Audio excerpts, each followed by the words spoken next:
Time to rest. Yep. Uy. Ayun. It's almost 11, guys. Hindi pa ako tapos sa work ko, guys. Yan. Ito nga pala ng mga alaga ko.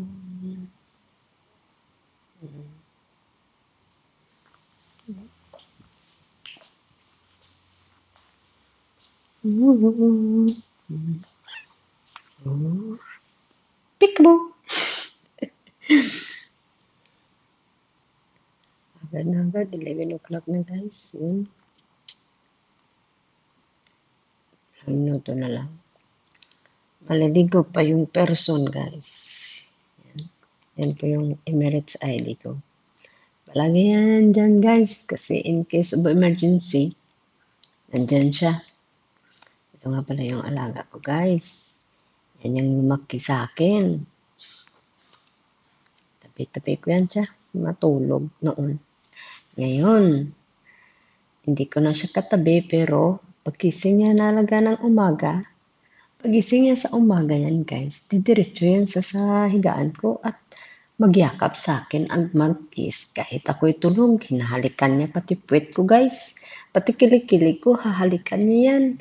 Kahit pinagpapawisan yung kilikili ko, hinahalikan niya. Ganyan talaga kalambing yung alaga ko na yan, guys. Kahit pasawayan siya, malambing yan siya, guys. Malambing talaga magsalita yung mga Ilonggo katulad ko. Kaya tinuturuan ko sila magbikisaya, guys. Kasi yung mga Bisaya, gahi, gidya. Yung mga Ilonggo, malalambing talaga. Tapos yung mga Tagalog, medyo simi-simi lang yan sila, guys. Ganun ba? Pero, tingnan nyo yung range nyo. Pagod na. Pero wala bang tulog para akong ano. Yun, dito na naman tayo sa kuya, guys. Woppa! Yan. Yan. Malaking salamin na yan. So, kanin, guys. Yan. Yan dito yung mga kimpit ng mga laga. Yan, mga kimpit nila yan. Kasi dyan ko sila ay, yan pala, hindi pa nabuksan.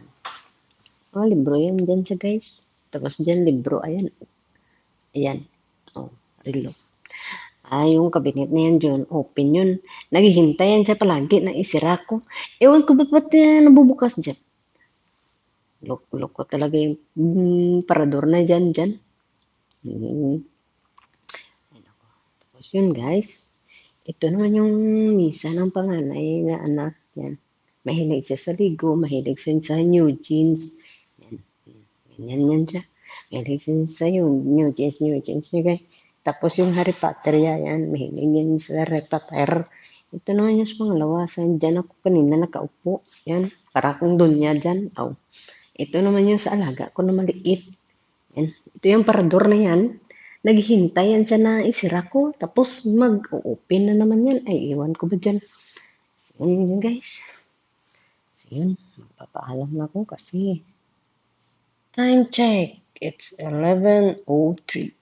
Maliligo pa si Renz nyo, guys. Kasi hindi talaga ako sanay na hindi maligo. Pag matulog, hindi talaga nangangati yung katawan ko.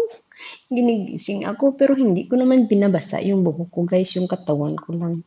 Sabi nila, dapat magpahinga ka muna bago ka magbasa ng katawan kasi baka mabuktot daw ako, guys.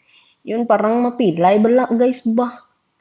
Pero kung sa akon lang, mas ganahan gid ko ya maligo kung aga kagabi.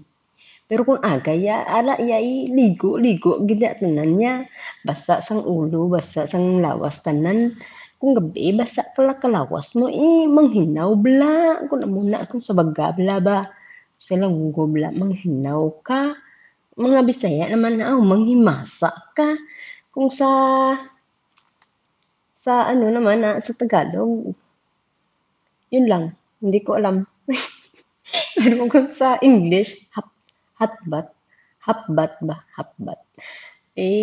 Ano ba kasi yan sa Tagalog? mag, mag, basta yun na yun, hindi ko talaga alam guys. Sige, salamat sa inyo guys sa pagsuporta sa nga ako na YouTube channel. Hello, salamat sa inyong lahat. So yun, ito yung kamay ni Renz guys, kahit ganyan yung kamay ni Renz, masipag yan siya guys, kasi kahit mahaba yung kuko niya, masipag yan siya. Ay, yan guys, paso yan ang plansya guys. Ay, pero marami akong ano guys, ngayon in love yata ako guys, kasi marami akong bugas na tumutubo. Ang bugas guys, Bisaya. Pimples pa kung sa Tagalog. Sa English, tigyawat kung sa Tagalog. Punggod kung sa Ilonggo. Bugas kung sa Bisaya. Daghanan mo bugati, damo punggod mo, diba? Ang dami mo naman tigyawat. You have a lot of pimples. O, diba? So yun guys, thank you for watching. Bye. Ingat kayo lahat. God bless you.